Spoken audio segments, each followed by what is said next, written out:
as well as increased job scarcity across the African continent. This study, which focused on Kenya, found that, and I quote, the clean cooking sector is estimated to provide about 19,000 direct formal jobs and potentially 15 to 35,000 direct informal jobs in 2019. While the clean cooking sector provided many jobs, the level of compensation and retention is low. In the LPG and electric cooking sector, sales and distribution are the biggest parts of the workforce, while for bioethanol and biogas, manufacturing and assembly is dominant. The majority of the clean cooking sector's direct formal workforce is reported to be skilled. Management, finance, and legal, as well as product development and research, are the most difficult skills to recruit for. Women's participation is lower than 30% of the clean cooking sector studied, and women can be found more in managerial positions than non-managerial positions. So while we're here discussing enabling policies, financing, and business models to achieve universal access to clean cooking, we must also discuss if we have the skilled workforce to deliver. This includes talent to design, to manufacture, distribute, and maintain the clean cooking appliances and fuels, as well as talent to drive innovation on policy and financing. Scaling the clean cooking sector is a massive economic opportunity with the potential to create millions of decent jobs across its diverse value chains, including in remote communities that need economic activity the most, and for women and youth who are most affected by the lack of clean cooking jobs, or clean cooking access, excuse me. So my name is Davina Ngay, and I'm the communications manager at GWNet, which is the Global Women's Network for the Energy Transition. I'll be your moderator for today, and our session is Growing People, Growing Businesses, Growing Economies, which seeks to focus on talent gaps and opportunities in the clean cooking workforce with the goal of identifying solutions to unlock the employment opportunities across our different countries. By the end of this session, we aim to better understand, 1, the economic opportunities of clean cooking, 2, the job opportunities associated with the sector and the skills and talent gap this has highlighted, and 3, solutions to ensure that the necessary workforce to provide affordable, accessible, clean cooking access to billions of people around the world is there. And today I have with me an amazing panel, and I ask you to warmly welcome them as they come onto stage. First, we have Keegan Chalimo. He's the principal with Open Capital, which is a leading management consulting and financial advisory firm in Africa. So at Open Capital, where Keegan works, he leads a team working with organizations to design strategies, develop scalable solutions, and prepare for growth. In 2018, Keegan co-founded Arcadia, which is an innovative open capital service where he led the design of Arcadia's coaching and talent management model. Arcadia provides young university graduates and professionals with intensive training, coaching, and mentoring, and places them on a 3 to 6 month rotating secondments. Next, we have Sarah Steva.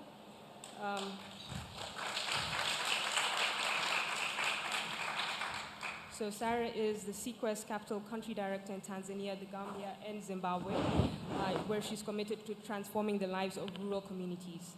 Sarah is an experienced international and domestic development practitioner, awarded national recognition for team building, fiscal integrity, and outstanding emergency response planning in the United States. At Sequest Capital, Sarah specializes in opening new countries of operation and supporting high-performing teams to deliver exceptional results. And lastly, we have Adaku Ufere. Welcome to the stage, Adaku. Adaku is the chief party of the USAID-funded Power Africa, West Africa Energy Program. This is an initiative supporting 23 countries in West and Central Africa in the supply of and access to affordable and grid-connected electricity services through technical assistance, capacity building, and transaction support. Adaku is an award-winning energy, gender, and development attorney with extensive experience leading multicultural teams in the implementation of energy projects in Africa. So welcome Adaku, welcome Sarah, welcome Keegan to the stage.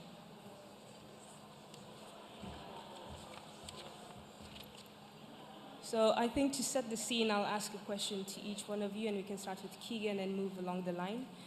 So what did the job opportunities in the clean cooking sector look like? And what are the type of roles available? Thank you, Davina, and it's a great pleasure to be speaking. I know it's the last session of the day, so we'll try to make it as interesting as talent is, and in many ways a reality that the very many organizations working in clean cooking are not just entities in themselves and technologies. I know that's a big discussion that's being had, technology, finance, and everything. But if we really boil it down, it's people who are making these run. And that means that talent is as much a central point of how these organizations will operate. When we think about the opportunities, it spans really across different dimensions. So we think of the leadership teams. Who are the people running these organizations? How do you build leadership capability? How do you think about the next layer, management, and the support that happens there, and then the frontline teams, the operational level, how that works? And we see opportunity across each of these levels. As Davina mentioned, represent Open Capital. We're a management consulting and advisory firm, and really have been at the forefront of thinking about talent solutions for different organizations since 2010. A key theme there is we've helped many organizations we've helped many of them with strategy, with raising capital. We've done over $1.1 billion of capital now. But a key theme is you can give them strategy, you can give them capital, but if you can't find the right people to execute, then all that's useless. And 2, 3, 5 years later, you come back and there's no real solution. So maybe I'll pause there, we'll come back and give more, but these are some of the realities and opportunities in the sector. Thank you. Sarah?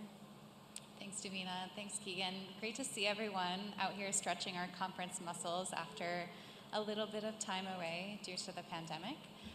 So to address the question, in terms of job roles and a little bit of background about myself and the organization I come from. So Sequest Capital is a social impact organization whose first touch point with our end consumer is through the clean cooking technologies.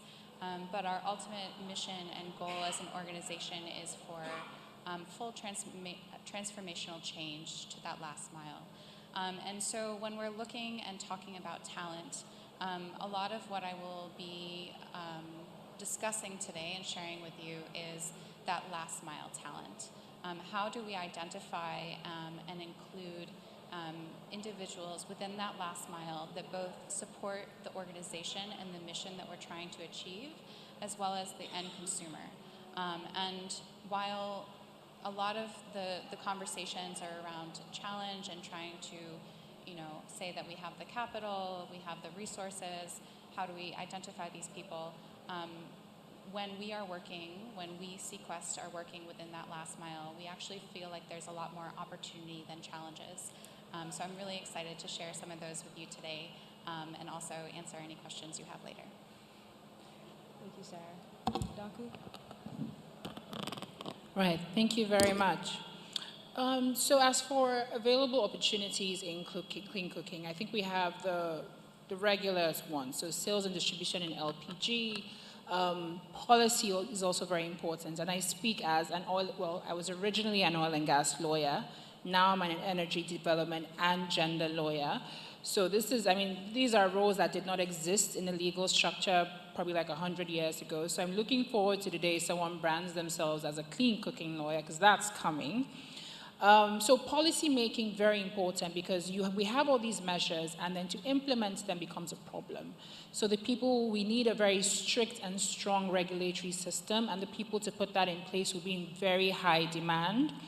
Another job sector that is usually overlooked is monitoring and evaluation. Now, for a relatively new sector, it's very important to have indicators, to set targets, to be able to count actual results, to show the impact of what's being done. Because if you're not able to do that, how do you prove? Yes, we know clean cook stoves help health, all of that, but you need actual numbers to be able to generate the funding that comes with it. So these are the job sectors that I know should matter. I mean, regardless of the normal technicians and engineers and all of that. These ones that are frequently overlooked are definitely very important. And to speak more broadly on, I would say, renewable energy, I've started to see an uptick in a very interesting role, energy transition expert. which really doesn't really exist because nobody's really an expert right now. But then it's a genuine job role you already work in fossil fuels. You already have an idea how to make that transition. And you can brand yourself as that expert once you've obviously done the necessary research. I know universities are starting to create courses for energy transition. This didn't exist when I studied oil and gas law in Aberdeen about 10 years ago. So these are, like I said, just overlooked job sectors that I think people, especially if you're looking to get into clean cooking and you want to set yourself apart a bit, if you're not an engineer, if you're not a technical person, these are the other type of supporting roles that you can explore. Thank you for setting the scene. And if we can just speak more broadly about the renewable energy sector, Daku. Based on your experience working in West and Central Africa, what do you see as the potential impact of clean energy jobs on a country's economy? So the World Economic Forum has said that by 2030, we should have about 10 million clean energy jobs globally. And this is supposed to offset the about 2-point-something million that's going to be lost by fossil fuels. And like I said earlier in the scene setter, that the people who are leaving fossil fuels are the best people to fill the clean energy jobs because they have the most transferable skills right now, if we're being honest. And the impact of that is going to be felt, I feel, in sectors like electricity efficiency, power generation, automotive sectors, and again, not restricted to technical people, because people like to feel, once they hear about STEM jobs, only an engineer can fill that. I'm a lawyer. I've been working in energy for over a decade in different areas of it. So you're going to go all across the value chain, operation, maintenance, chemical production, distribution. All of that will impact the talent sector that we're seeing. So fossil fuel is going to lose a lot of jobs, or all of those people are going to be able to make that transition. And so we're going to see an uptick in diverse supply chains, increased labor intensity, increased net profit margins. And I'll say specifically for Africa, something because we're still going to be reliant on gas for quite a while. So something we're definitely going to see is that there's going to be a bit of cushioning from the fluctuations in the oil prices. Once you have renewable energy to fall back on, we're no longer so subject to the volatility of oil prices. Thank you for that. And just drawing upon what you said, because you've talked about fossil fuels, and we can't really talk about clean cooking without talking about where we've come from, which is the traditional and more polluting energy sources, which are still commonly used. So to Sarah, what trends have you seen in the shift from current roles within the traditional fuels, traditional cooking sector, to roles within clean cooking? It's a really great question. So in terms of last mile, what we often see is that with the availability of clean cooking, a lot of individuals are coming out of very informal employment into a formal role. And so by that, I mean Sequest Capital has a model where we provide a permanent last mile connection to our end user. And those individuals that are filling those roles are either the end users themselves or individuals within the communities. And so that's opening up a large sector of roles for people that would have not had a more formal type of employment. And then when we're talking about shifts in other trends, we see that, as Keegan mentioned in the beginning, all along kind of the growth of the organization. So we typically try to bring folks in through existing networks, current employees, going through various open job announcements. But it's also important to remember that to create a dynamic, empowered workforce, that comes through intersectionality. So my background is particularly in food security and nutrition. I have a lot of colleagues who come from more of the women's health background, and we find that creating that multi-dimensional workforce helps us as an organization have different lenses to different problems to try and address a solution or a problem holistically. Thank you for that. And Keegan, you've worked across different sectors as part of Open Capital, and we can always draw lessons from different sectors and good practices, best practices. So what can you say based on your experience are some similar challenges and solutions you've seen across different sectors, you've witnessed across different sectors when it comes to talent development that we can draw upon for the clean cooking sector? Yeah, no, great question. And I think one nuance across sectors is, in as much as the problem that each sector is dealing with is different, the methods are somewhat similar in terms of you need, and these are some of the learnings. One is you need the patience and the commitment to invest through to seeing some results. Now, clean cooking is a very challenging sector.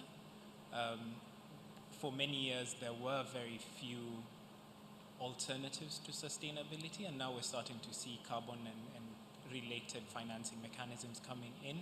So there's the role of patience in investing in that. And when it comes to talent solutions, there's really a need to understand what type of talent is required. There's a role for generalist talent, so roles that are somewhat more straightforward. Someone working in, say, the agriculture sector, and who knows how to do business planning and strategy and finance and talent management, can very easily translate their skills into clean cooking. And these are things that we need to leverage what's already been built and bring those people into the space. What would it take? Attract them. What motivation measures you need to put in place? That's one side of it.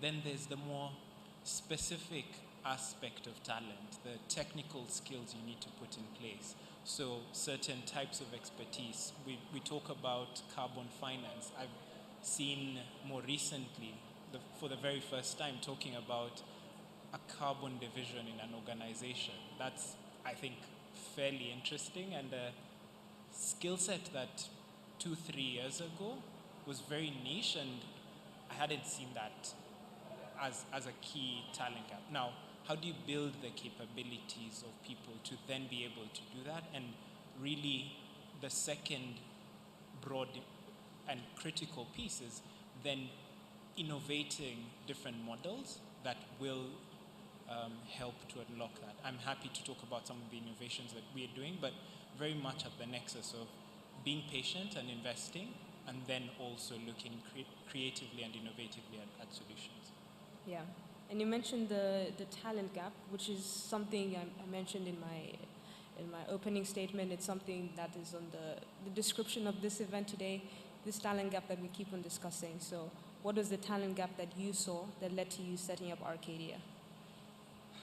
I could talk about this all day, but let me try and keep it brief. And it starts with a story. So started out in management consulting maybe, call it almost a decade ago now. And we'd worked with a couple of clients, and by that point had done quite a bit, but had helped one client in Malawi unlock about $15 million of capital, another in Ethiopia do a strategy for them, but went back to them 2 years later, and they hadn't made progress. And so in reflection, you're like, okay, I got paid for this work, but is that enough? Are we really seeing the kind of transformation we need to see in the industry? So we started a discussion with the clients, and it was on their side, they didn't have the right people to do it, either because the management teams didn't have the bandwidth, so they didn't have, they were focusing on putting out the 20-30 fires that senior management tends to be dealing with, or they just didn't have the right skills. And now we come to a paradox we see in Africa, where on one hand, you have all these graduates from university and other institutions coming in and saying, we can't find jobs. And then on the other hand, you have organizations that are saying, well, we can't find the right people to hire. Something's not right, because the two in fact, are true, because the employers are struggling to get people, and the providers of talent, the employees, potential employees, can't find jobs, and there's a big disconnect. And how you bridge that is in thinking about, okay, where do you pick up the conversation with different people? And here I'm talking about what we did with Arcadia was sit down and ask, how could we bridge that? We on our side as Open Capital had been building a talent model where we would recruit from different universities across the continent, build a talent, and then work with them within our firm as the people working with client solutions. Now, what we learned is the model was working, and our clients were coming to us saying, well, can we borrow your analyst to come work for us for 3 months? And what we then did is, after some point of testing, decided, hey, why not? Let's lend out our talent and see what happens. And that proved to be an incredibly successful approach. We then converted it into a model. We now call it Arcadia, where we've done over 200 engagements across more than 10 countries, and continuing to learn how we can innovatively deploy talent in different organizations and really see that as a way of filling some of that talent gap. So maybe I'll pause there. Yeah. And I think just keeping on this theme, Sarah, because you work in a completely different environment, mostly with rural communities. So what are some of the talent challenges you have faced while trying to deliver clean cooking solutions at the last mile? Thanks, Davina. And so I mentioned earlier that we typically find more opportunities than challenges, specifically with last mile talent. But I'll quickly go over some of the challenges we have identified, because I think it's important to share and identify those. So obviously, we find that a lot of our talent comes through existing employee referrals or networks.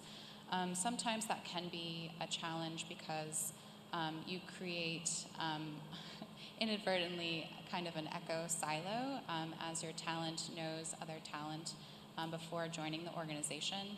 And so we do try to work around this by having more open calls for existing roles and more screening in terms of the final selection. And then in terms of, this is more of a management challenge once the teams are eventually on board, but there's the infamous game of telephone that occurs between management and the last mile staff, and that's a two-direction challenge that we do face. And so we try to open up those lines of communication as much as possible so that management is aware of the challenges that are faced, and we try to work with solutions on those as well. In terms of opportunities, we find that the program or the intervention of clean cooking often, sells itself as a position for the existing talent. And so, in more plain language, when individuals go into kitchens and the cook or the end user is showing them the cook stove and the way that it has changed their lives and explaining how it has impacted them, their families, their kids, etc., that individual is very excited by the impact it is having and often wants to find a role within the organization. And so, honestly, our recruitment kind of works for itself, and we're really excited by that. Thank you for highlighting the challenges and opportunities. And Adaku, hearing Keegan and Sarah speak about the gaps and the challenges that they've faced, what do you see as opportunities for women and for youth within this sector, and how does this enable economic impact at the local level? So I'm very interested in the agricultural sector, being obviously the foundation, pipeline that leads to cooking. And I've seen that there are some benefits where job increases in things like harvesting of feedstock and biomass. And in my work, so in Power Africa, we've done some work in the northern part of Ghana where we worked with GIZ to provide grants to smallholder farmers who wanted to purchase like solar-powered boreholes and irrigation and things like that. And we have seen, obviously, with the increase in water available to them, there's obviously an increase in the produce they're able to harvest. So there's more pineapple, cashews, cassava, things like that.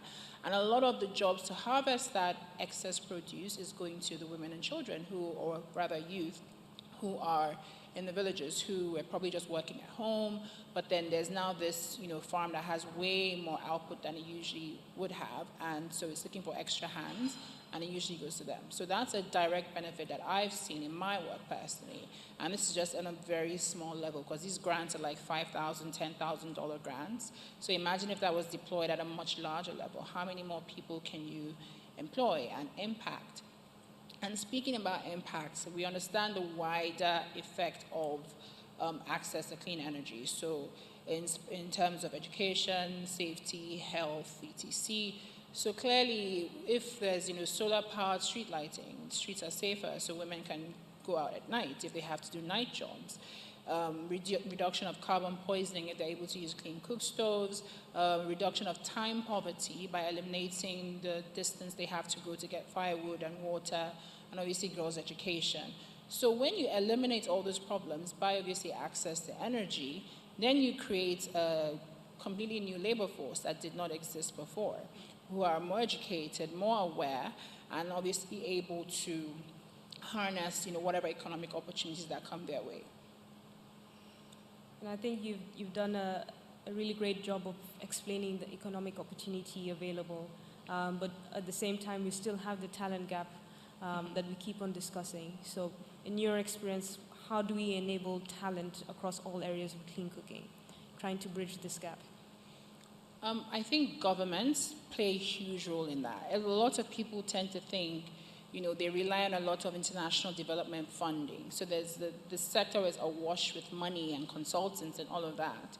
But then if the government isn't part and parcel and working with these people hand in hand, you really can't do much. You just present your 120-page report and fly back to DC, and then nothing's done at the end of the day. So having, again, policy as a lawyer, policy is very important to me, because you cannot just, because I'm a consultant now and I make recommendations all day. But if there's no policy underpinning that to implement these recommendations I've made, I've wasted my time and the government's time and the people's time, because they're expecting you to do this work. So government is obviously the best mechanism to create those incentives, to create financing measures. And besides policy, obviously another important one that's very dear to me is funding. Obviously women, historically underfunded. And there's not a lot, what are you going to give like a low-level, small-scale solar home system provider? What's she going to do with a 120-page report? That's none of her business. She wants money.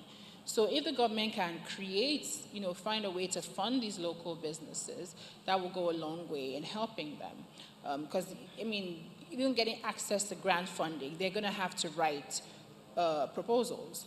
They don't have time for that. So they need shortcuts, so to speak, and only their national government can make that happen. Another thing I think is maybe slightly controversial, especially in Africa, is imposing taxes on harmful environmental practices. So if you own, wastewater plants that tends to, dump something by the way, there's a special tax for that. And then on the flip side, having maybe tax rebates for meeting green standards. I think those things would go a long way and help. Obviously, besides giving funds to small-scale businesses, government funding, research institutes, academic institutions, you don't always have to wait for the foreign government to come and help you out. You have the money. Instead of buying new cars for all your members of parliament, you could divert that money somewhere else. There's also, again, agriculture. Food security is very important to me. And I've seen, I think this is in Pakistan, I believe, the government has created $1 billion grant. It's supposed to be paid out over 4 years for afforestation to reduce carbon. And that's set to create about thousands of new low-level jobs. The high-level people with the masters and the PhDs, they're always going to have jobs. But these low-level skilled workers, they're jumping from, contract to contract. So a government that invests in that labor force is a very important government. And I know, particularly in our side of the world, short-termism in political durations doesn't always help, because everybody's thinking only in the concept of what can I do in the next 4 years, and not what can I do to help the country in the next 20 years, because in 20 years they won't be in power, it's none of their business, which is where policy, again, comes into play. Because if you have those policies laid down, if you have the sector planning, the held down guidelines, it's not very difficult, but it's a little difficult for a new government to come in and say, okay, we're not doing this anymore, I'm keeping all that grant money for myself. So, yeah, that's how. I think that's an amazing call to action to anyone here who's working with the government. If we're looking for scalability, it needs to be top down. Before, this is a question on policy, because I think when I think talent, we've really struggled, because the talent we get coming out of institutions across Africa at this point is really a big challenge. And maybe because you've played a role in the policy spaces, like, how can we start to shift that? Because it's a real challenge. Are you saying the talent is poor? No, and actually that's the point, is like, from a raw capability standpoint, the talent is equal to anything you would find globally. The issue is that our institutions just are not preparing them well enough. So where do we start from that standpoint? Because I was going to take that personally, because I went to the University of Nigeria, and if you're going to say the talent is poor, that's a dig. I think because our institutes here are more respectful of foreign degrees. So not just actual foreigners, but even people from here who have foreign degrees and move back home. And so you have to instill, I don't know if it's national pride, I don't know what it is, I don't know if it's a quota system, but find a talent pipeline, sort of the way they had in the 60s and the 70s, like right after independence, where they made sure there were jobs waiting in the federal civil service from people that came right from university, and they put them in those places. I don't think those exist anymore, at least I've never heard of them. So if you start to retain a local quota for local people coming out of local universities and, local polytechnics and all of that, I think that could help. Because then they know they're not going to, have to fight for jobs with people with degrees from like Oxford or something, which they would not be able to match up against with a local degree. That's difficult. An employer would take the Oxford, graduate over, a University of Ghana graduate, which is very sad, especially as that person has the on-ground skills that they need, but they believe that the foreign degree is more valuable. So again, this is where government comes in again. Government has to mandate this. Government has to implement this. Government has to watchdog it and make sure people don't abuse it. Yeah, we shall take this separately, but I think I'm still cautious on where government can be as a big player, but yes. Yes, I think you still need some convincing, but I think something you mentioned which is key is the respect of institutions. You see it in Kenya as well, and when it comes to finance, there's one university. If you're hiring from a bank, that's the one university that they will hire from, no other university, and it's the respect of the institution. That falls to the respect of the graduates of the institution, and we need to, government can push this respect by funding, by capacity building. I think policy is quite key, and but you might need some more convincing. I agree the role of policy. It's the question of how do we actually make it work. If we're talking clean cooking, like how do we make it work for clean cooking? Who are the people we need to be speaking to start this process? Yeah, maybe you can give us the view from the private sector. So you've started Arcadia, and you've talked about some of the services you offer to build graduates through coaching and mentoring and talent development. So what are some of the key successes you've seen through Arcadia? And do you see the expansion of Arcadia into addressing some of the talent shortages in clean cooking? Because this is not an area you're currently working in. So, and I'll speak a bit about what we do through Arcadia. So Arcadia does talent placements, where we embed short-term talent for 3 to 6 months with different organizations, where the mandate of the person who's going in is really what I like to say, just get things done. You're going in and your focus is, this needs to be done. It's a project that needs to be implemented. You need analysis done. You need work done. And so we come in as that plug to help move things forward. So what we've learned through that process is that the different organizations have certain unique needs, which are what you need, the technical side of it, but then there are certain standard components that need to be put in place. Putting in place the right finance mechanisms, that's across all clean cooking technologies going to hold true. So you need a CFO, you need better systems to track data. I like what Adaku mentioned on like M&E. How do you make sure that the information you're getting is actually accurate, reliable, timely, and that you can actually use that to make decisions? Without that, all the business models and technologies that we're talking about likely end up being guesswork. So, and we don't want to do that. We want to use the right information to make better decisions, and so invest in that. And then ultimately for what we're doing through Arcadia, also looking ahead at how do you expand this. So we're very sector agnostic.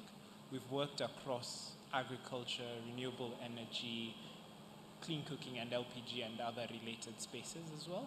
But where we're now thinking about is there are people who need very specialist technical support.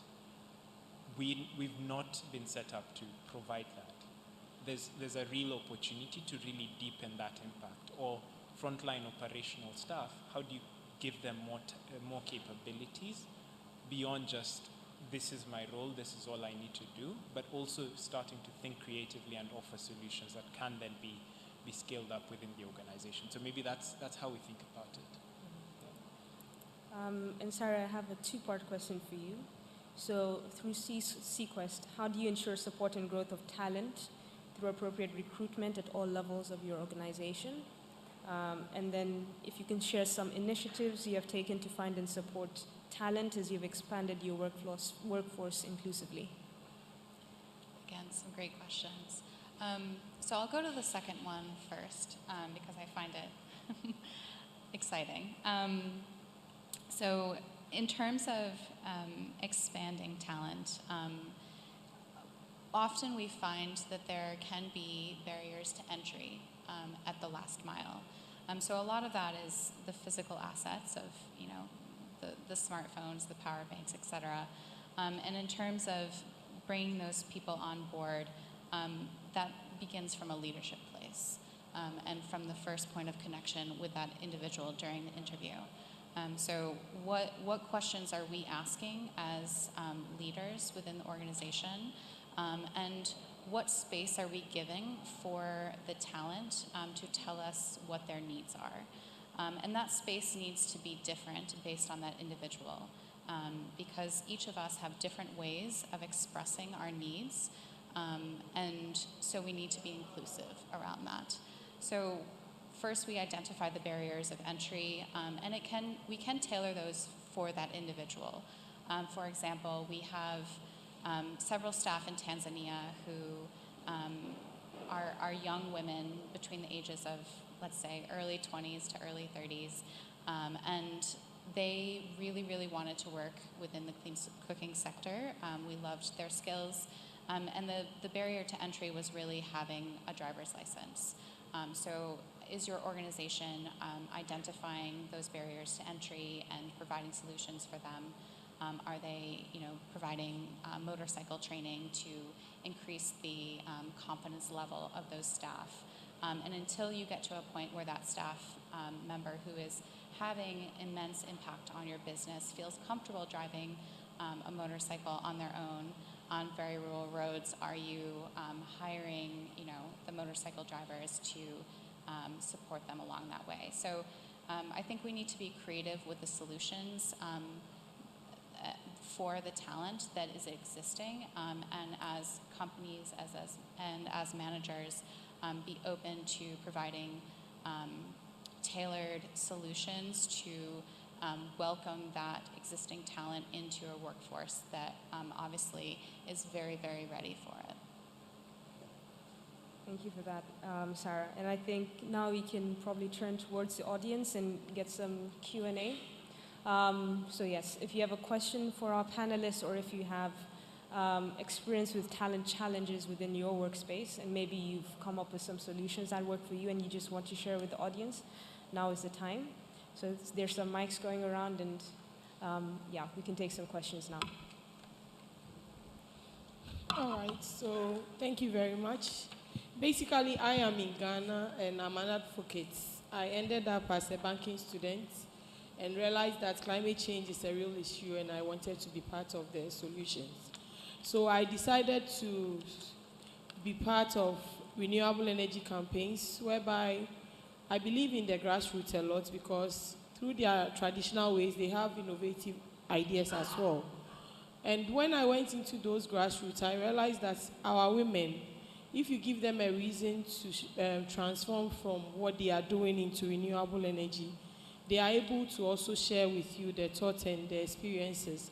And then you give them the hands-on opportunity on what clean cooking is and how it's beneficial to their health and other spaces. And in terms of students, you tell them that there is this opportunity to venture into green jobs. So I think with this topic on growing people and growing businesses and growing economics, it's important for us to look into the grassroots and not isolate it from the government, because it's their responsibility and they are supposed to be part of these solutions. So whenever we go into these grassroots, we make sure that the policymakers are also there to listen to these women through their local dialects when they are also giving out these solutions. So my question to you is that, how are we able to bring all these players together in solving these problems? Thank you. Thank you. Someone wants to take it? Take that. So that's done through community engagement. And I know you mentioned the aspect of local dialects. Obviously, when we work in countries where there's a diverse language, you have people on staff who can speak. A lot of people are hired specifically for the fact that they can speak Tree or Fante or any of the local languages in Ghana. And we have a whole community engagement structure where we know we go into the communities. You speak first, obviously, to the community leaders, because those are the people that will convene the people. You have it out with them, and then we do a lot of stakeholder engagements. We also work with, and when I say we, I'm talking about Power Africa. We work with civil society organizations who are fantastic at that sort of grassroots local organizing, which we don't always have the capability to do, being a foreign-funded institution. So that's being done. Nobody really just goes into a community and just starts working without having consulted everybody on ground, gotten their consent, because a lot of these places are traditional stool grounds. You can't go in and do work unless you have the permission of like the chief and whoever is the important person in that community. So that is definitely always at the forefront of everything we're doing in rural communities. Yep. And maybe to also pick up on that thread from our context, interesting enough, also funded through some work under the US government, is in Uganda, we took, because the question you're asking is, how do you bring different players to work together? And in Uganda, what we did is,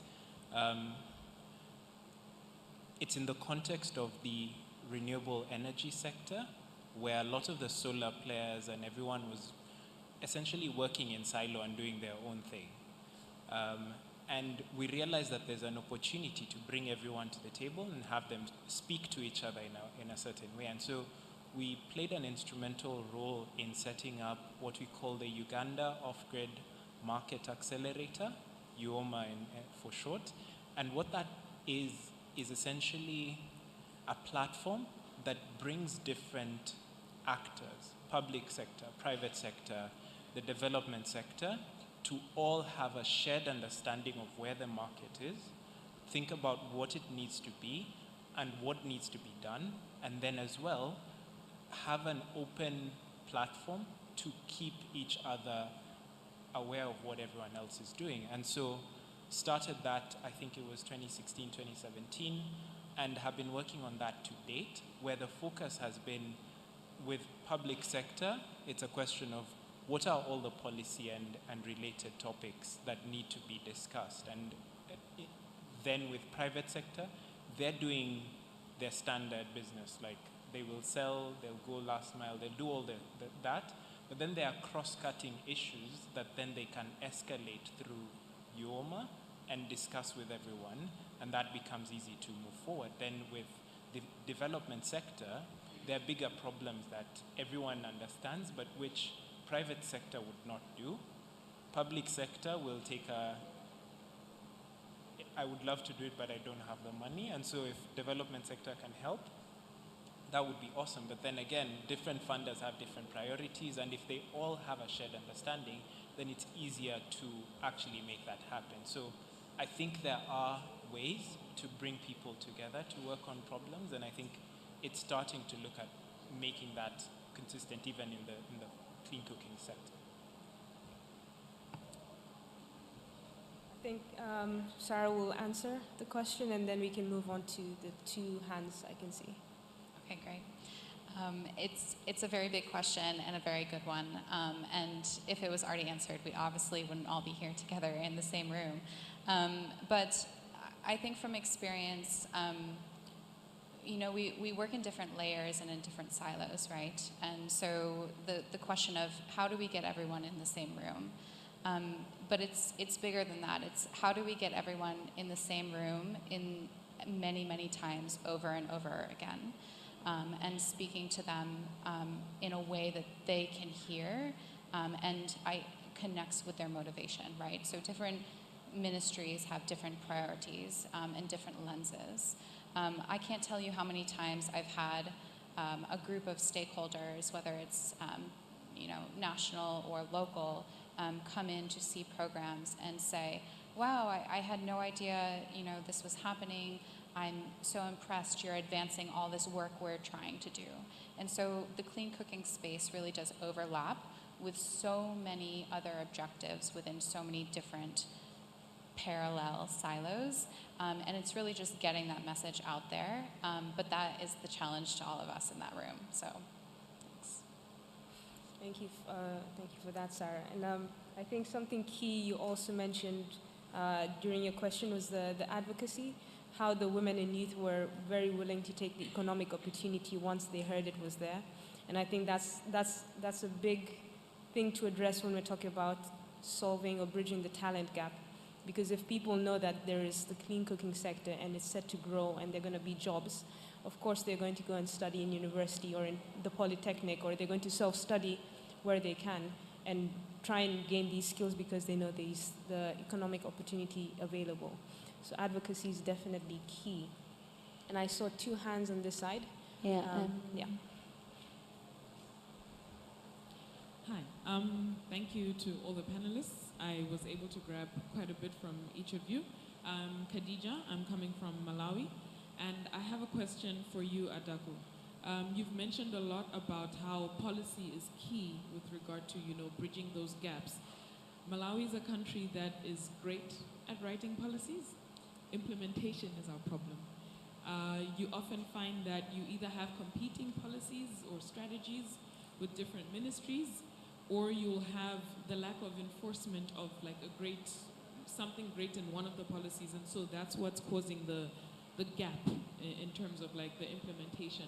I'm now finding myself in a role where I have to offer advisory to the government, where you find that oftentimes you'll see one policy says this, but then the other one from another ministry is stopping this particular objective of this policy from happening, and you can never get them in a room together to just sit and figure it out. It has to be, I have to go to this office and that office and that office and that office.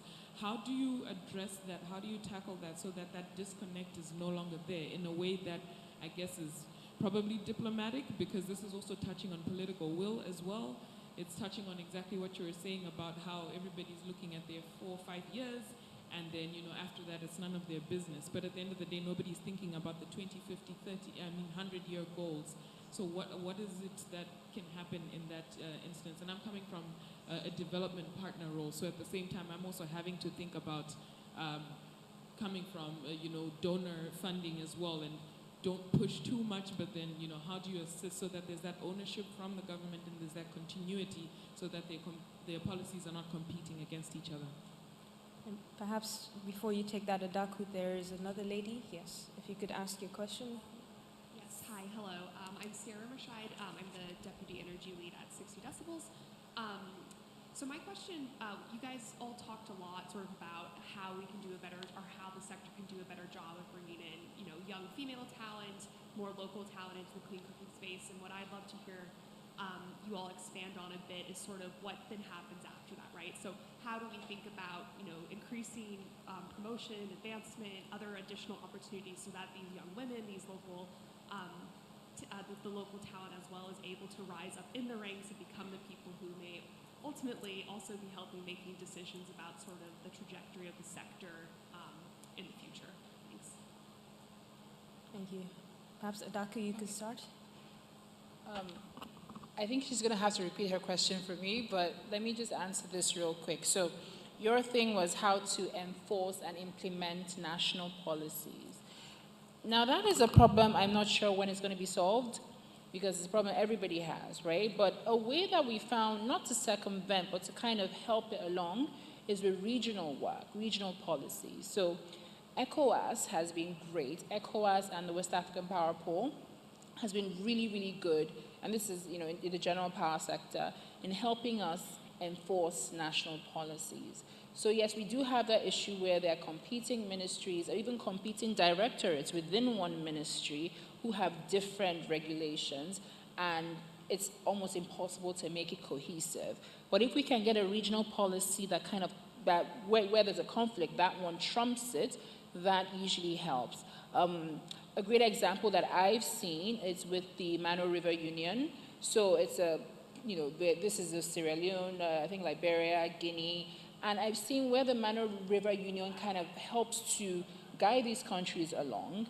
I think I went to one of their conferences a few years ago, and I saw where they came together after that conference, and they had a list of guide points after the conference that each country had to implement and enforce. And we really did see, it wasn't an acceleration, but there was some growth in helping that move along, because they are very, I would say, if a president doesn't want to do something in his own national interest, he's helped along if other countries in his region have agreed to it, and there's a regional body kind of guiding that. So for Southern Africa, and you have the Southern Africa Power Pool. I'm not sure whether that regional organization is out there, but here in West Africa, ECOWAS has been a great partner with helping to implement national policies. Like I said, the West African Power Pool, the different ECOWAS agencies, ERERA, ECRI, like I said, the MRU, the Mano River Union. So these are regional, honestly, is the way to go. Because I oversee 23 countries in West and Central Africa, and I could not do that if I had to work with every single country. So if I have someone at WAPO, I can go down to ERERA here in Ghana or ECRI in Cape Verde. They can help me say, okay, let's get everybody together on the table, and we'll make them do what they need to do. And they usually listen. Thank you for pointing out the regional consensus and cohesion is critical if we're to move forward. And I think the second question, you were a bit low, but I believe you're talking about how we could advance and upskill the talent we already have. Yeah, exactly. I don't know if me being closer is any better, but yeah, essentially, how do you upskill? How do you keep advancing these young women who might be coming into the clean cooking sector, or young local talents, so that they're also growing and scaling in their careers, as we hope this does as well? Yeah. I'm happy to start off, in part because I think one of the visions behind setting up Arcadia on our side was the reality that talent is, so you want to see progression, you want to see growth. Many of the people don't just want static roles and want to see that growth over time. And the reality is it's a function of creating that opportunity. So while we are a consulting firm, or started out as a pure consulting firm, and remain true to that dimension, we also realize that solving some of the challenges in Africa will require building a broader base of skilled talent that can then transition into different organizations and continue to make change in that way. The way we've seen it work, and work quite well, is that you need to set the guardrails of progression. So what does it take to get to the next level? What are the things that someone needs to demonstrate for them to get to a supervisory role, a management role, and then a sort of more senior role? And what are the expectations?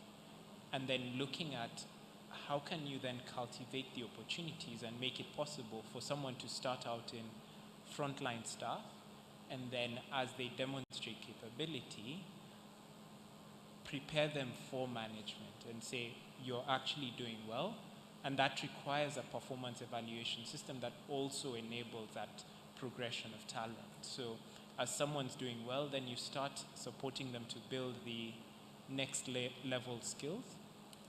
And what is often overlooked is the reality that talent progression is not just about someone doing well in one role, they'll obviously do well in the next. It's actually preparing them for that. So if it means that they need to take on more people management capabilities, take them through training, support them to engage in that, and then as they demonstrate competence, take them to the next level and do that. And it might be that only a fraction of the people get to go through the different layers, but in reality, as long as you're seeing that progression, I think that's a key part. Now, I'll speak about the gender dynamic as well, being that I think talent and capability is evenly distributed across genders, across different age groups and the likes.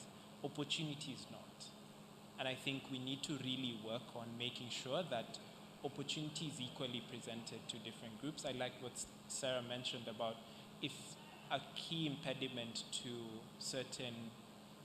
a certain gender getting the opportunity is a specific item, being conscious of that and taking intentional measures. The driver's license is actually an interesting one, because if that's the impediment, then let's see how to implement that and make it possible, and all the supporting pieces that go along with it. So that's how we've seen it. Yeah, I was actually gearing up to kind of not attack you, but be like, what are you saying? Because you did not mention in the beginning, because you're giving these general rules, which obviously everybody needs in a corporate environment, but the rules are very different for women. So I'm very glad you had that last paragraph, because then I calmed down. And I was like, there's no need for wahala, no need for fighting here. But yes, obviously, this same rules don't exist for men and women. And I will speak as someone who is 7 months pregnant. In a couple months, I'm going to go off, on parental leave for 3 months. No man needs to take 3-4 months off work, right? And the period in which I'm going to go off work is when performance evaluations happen in my company. And so my company, because I work for a consulting company, Deloitte, and then I'm posted out to USAID and Power Africa. And Deloitte has made a special provision to have performance evaluation for me before I go on leave. So I'm not, because I could miss it if I'm not around. And so when you say like the driver's license thing, you see an impediment, you see a problem, and then you solve it before it becomes an issue. And obviously, if only 50% of your workforce has that issue, sometimes you don't think it's a priority. So why are these women always leaving the office, But we need to create more people so more people can work. And that's a value that I don't think is appreciated. And besides that, and as a woman who's been working in oil and gas, like I said, I was an oil and gas lawyer. My primary job was traveling all around Africa, negotiating production sharing contracts, negotiating oil blocks. And I'd lived in countries like South Sudan for months at a time, trying to negotiate for an oil block. And in South Sudan, I don't know if you've ever been to Juba, it still has after effects of war. There are very few women in the capital because they've all been moved out, very male-dominated capital. And I was working for a law firm in Equatorial Guinea, and every time I had to travel, they had to make sure 2 male colleagues traveled with me, or else I'd get harassed the whole time. I'd have, men knocking on my door at night at the hotel. I'd have taxi drivers. I wouldn't say they were trying to kidnap me, but, let's go to my house. And if I'm alone, what am I going to do? So my firm had to make that concession to always have someone with me. Even though I was the head of the energy practice, I was a boss, I was a leader, but I needed my subordinate male colleagues to protect me because I couldn't work in Juba alone. And I've been very lucky to have very kind bosses and very amenable organizations, but not everybody is that lucky. And not every organization has the money to fly 2-3 people out when only one person needs to do the job.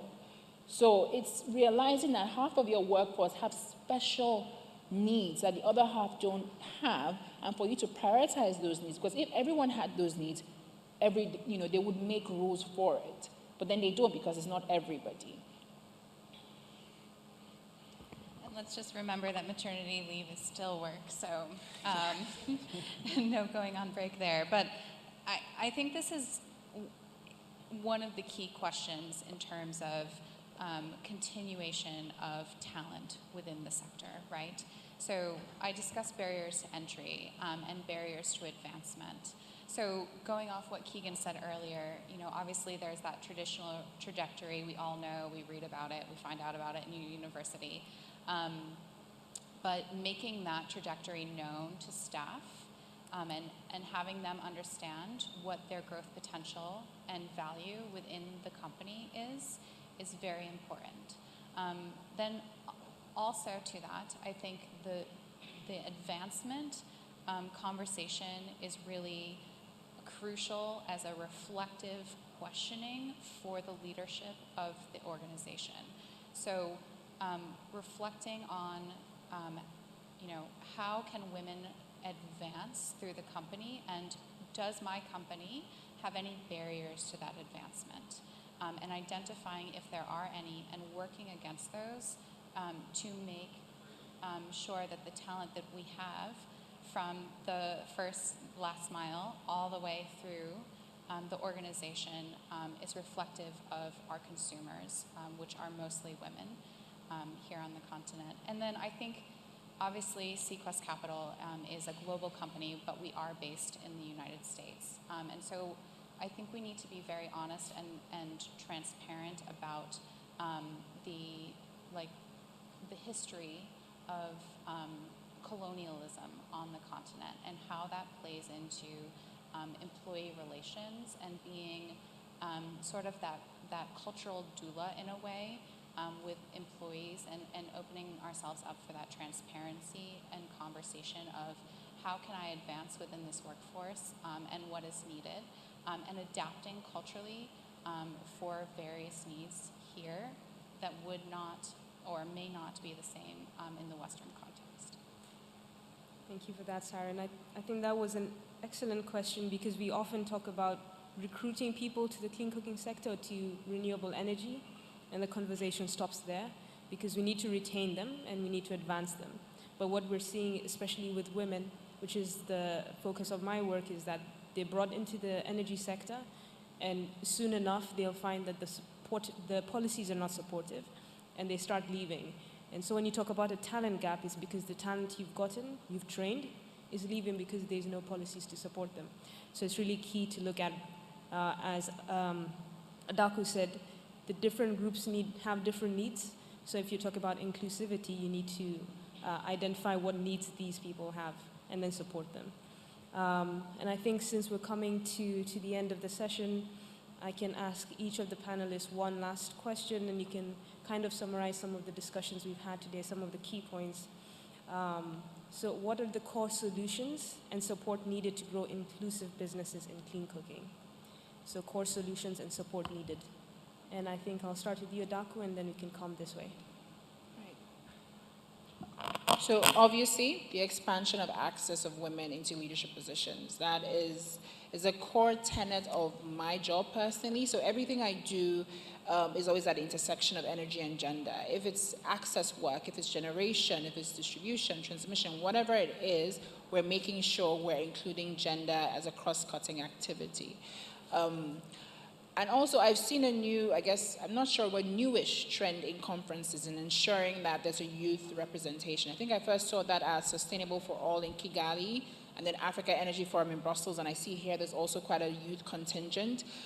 When I was, I mean, still a youth, but when I was a younger youth, there wasn't anything like that. We couldn't get to these conferences because we couldn't travel, we couldn't afford to, and nobody would listen to us, basically. So now to see that organizers are making a concerted effort to ensure that the youth are represented and are here able to learn, able to speak, because they have a lot to teach us as well, that's a great way to make sure you're creating this inclusive, I guess, economy that you're trying to do.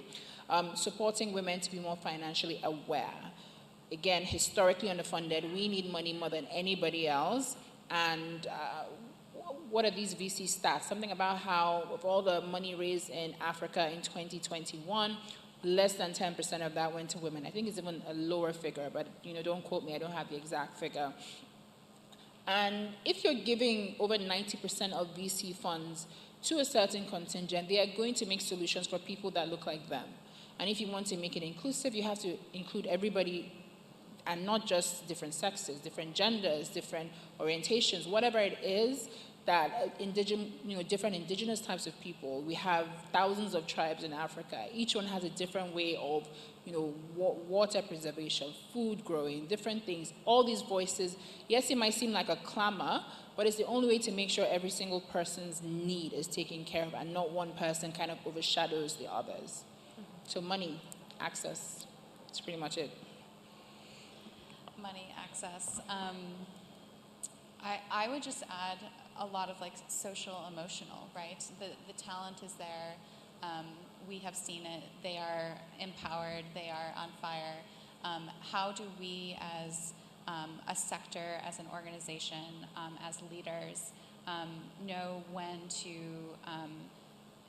sit down and listen to what the needs are of the talent and find creative, empowering solutions for that gap, and then go from there.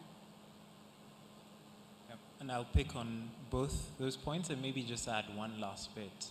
The role of innovation, just like investing resource in creative solutions, if it is some technical expertise building, if it is a component around helping to increase engagement within the sector, would be somewhat the role, and here I'm speaking more to the development partners and financiers in the space, just the role of patience and being willing to take that risk before private sector can take that risk, before government is ready to really do that, and playing a role in opening up that talent investment where more should have been done in other spaces, but I think this is the reality, and so how do you then play a bigger role in unlocking that? So that's I think where the biggest focus will be. Thank you. And I think what I've gotten from what you said is we need to identify the key gaps when we're talking about talent. We need to provide access to the opportunities we've identified. We need to fund innovation, and we need to fund capacity for underrepresented groups within the clean cooking sector. And then that's when we can start to bridge this gap and grow these skills that we desperately need within the sector. Thank you so much, Daku, Sarah, Keegan, for being here today, for sharing your insight, your experience, for challenging each other today. And thank you so much, Rose Atkinson from CCA organized this panel today. So ask for a warm round of applause for Rose and for our panelists.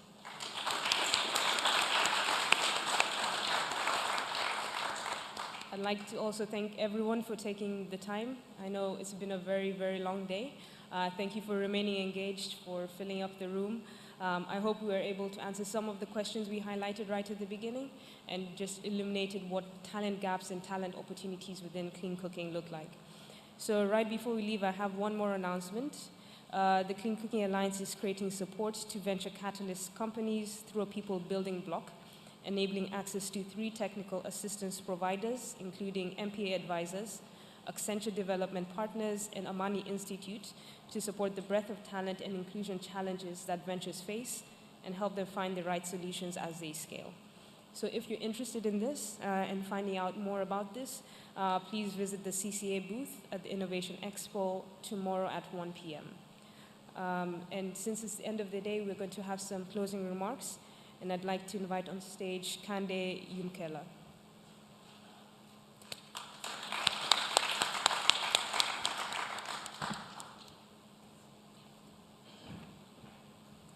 Thank you. Thank you very much. We again want to commend CCA for bringing all of us together here for a common cause. We have covered a lot today. We've covered the role of governments, the role of the private sector. How do we create this ecosystem to scale up interventions in the clean cooking space? We have a lot to do. As we mentioned this morning, we're attracting now anywhere from $130 to $200 million investment in the clean cooking space. We need $6 billion per year. So you can see that we're just starting the journey, and we need everybody to join this advocacy to help governments and mobilize more voices in the various countries. I see a lot of young people. I like the last session.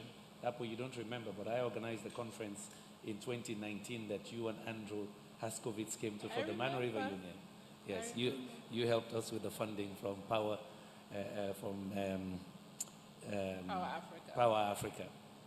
But I like the last session you were talking about, talent. That's when I came in. If we have to scale up to cover the 2.4 billion people without clean cooking solutions, or we go from 200 million to 6 billion, you're so right, we need talent. So maybe part of what CCA with partners we have to begin to do is to begin to map out those talents that we're going to need over time by region. I like your regional approach, but also sometimes in some of the countries we're working in. There's going to be need for quite a bit of talent. There's going to be need for support for entrepreneurship development. Maybe there's some lessons we can learn from the off-grid solution. 15, 20 years ago, it was the same headache. Will we have people who understand solar technology? Will there be people who are ready to install the technology in the houses as we were promoting off-grid solutions? Somehow, incentives were provided. More awareness was created. People became curious about solar power. But even in that space, we still need talent for the maintenance. Now we're having a lot of problems with maintenance issues, even in the off-grid market space. But maybe there's some learning between the clean cooking community and those dealing with off-grid solar to see what kind of lessons we can learn from them, how skills were developed over time. I believe we need to reach to the vocational technical education centers.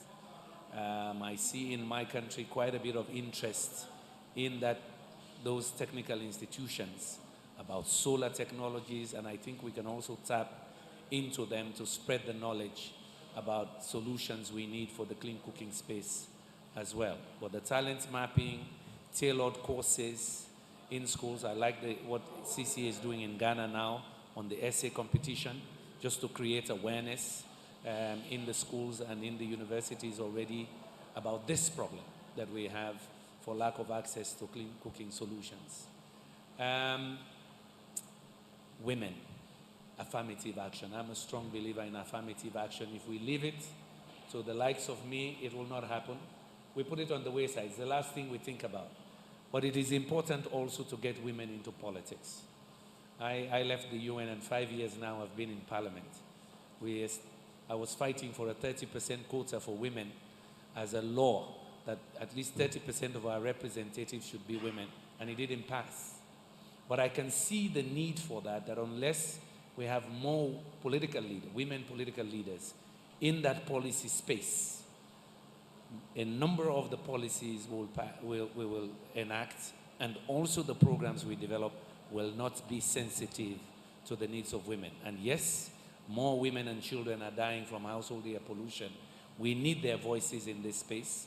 We need them in leadership roles in the countries, Ministry of Finance, Ministry of Energy, Ministry of Health, to be able to design the programs that will be sensitive to some of the issues you've been discussing. Otherwise, they will be left out. It becomes natural when we guys are sitting just to talk about what needs to be done for us. So we need more women leaders. It's not an easy thing for women to get into politics, but I encourage young females and so on, be activists, join the fight, and especially on this issue. I believe that clean cooking cuts across. I mentioned this morning in one of the panels, if you look at value addition along the agricultural value chain from post-harvest in West Africa, I don't want to talk about East Africa, but in West Africa, most of the processing after the farm gate is done by women. And of course, you go to our markets, it's the women there. All of those processes require energy interventions, and a lot of it is firewood and charcoal. So this is also, clean cooking is about women's empowerment, and so designing those technologies that will empower them or enhance their productivity, keep them safe, would require their input. There's one good example in India. There is a group called SIWA, Self-Employed Women's Association. In my days at the UN, I used to visit them in Gujarat, where the current Prime Minister is from. They had it's one of the largest women's organizations in Asia. The time I visited them, there was about 2.5 million members. But what they did that I really liked was that they had a relationship with technology designers, because India has original equipment manufacturers. And I actually saw them advising those technology manufacturers for solar systems and so on, irrigation pumps that were specifically designed to take into consideration women's needs, where they put the handle, even the cook stoves. I visited some of their centers in Gujarat. So bringing women into the innovation space, partnering with some of these inventors of solutions, even business packages that will benefit women, I think is going to be crucial. So I just want to say, reinforce some of what I heard here. But affirmative action is necessary. I've been in politics, as I say, 5 years now. It's very hard. So I don't recommend it for everybody, but we should get involved, especially the next generation. However, we need more women voices in those spaces. One of the things I have tried to do, and I failed twice, but I'm going to be stubborn, I want to bring the First Ladies' voices into this space, to the clean cooking. I saw them very active 20 years ago for the rollback malaria initiatives, HIV, AIDS, food security. And I've been advising Dimfna and Damilola this morning that we've got the second lady, but we need some more of the first ladies to help us take the message to the heads of states. I see a number of African countries still not prioritizing clean cooking. First, they think it's a women's problem, or they think it's not as important as electrification. And I need to mobilize these first ladies to say, hell no, it is a national issue. It's not just a women's issue. And some of these other issues you've discussed, they can help us promote as well. We've had a long day. Thank you very much. We hope we can grow this forum some more. If there's any hope you can get, when I started my first energy forum in Vienna back in 2007, I initially had 400 people. The second time, 700. Then I brought Star Power. So I'm telling CCA, next time we bring Star Power, I got Schwarzenegger to come. And immediately from 700, I was at 1,600. The only downside was when he left the stage, all the cameras went with him. But I had more youth signing up that year because Schwarzenegger was coming, and we never went below 1,000 after that. So we're at 700. I'm sure in 2 years when we do this again, we'll be at 1,005. We'll bring some of the African soccer players into this space. We need star power. I give you one anecdote. We went to Hollywood, Secretary General Ban Ki-moon, myself, and a few guys, to recruit some of them into the climate change discussions and so on. We left a week later. Secretary General did a speech, and when it was posted, we had 5,000 hits that looked at his speech. The same speech, a pop group took his speech, put music behind it. The first time they had already 100,000 hits. So we realized what star power can do, and I think that in our advocacy now, I'm trying to see how we bring in Nollywood actors and actresses into the clean cooking space, but also some of these big soccer players. Africa, we like our soccer very much. So again, maybe in our next conference, we'll have some of them that will bring some more young people to the space. I like what you said, Dapo, about bringing young people here, young men and women who can begin this holistic thinking we want to see going forward. Thank you very much. Tomorrow is another day. Let's make it happen. Let the clean cooking revolution begin. Thanks a lot.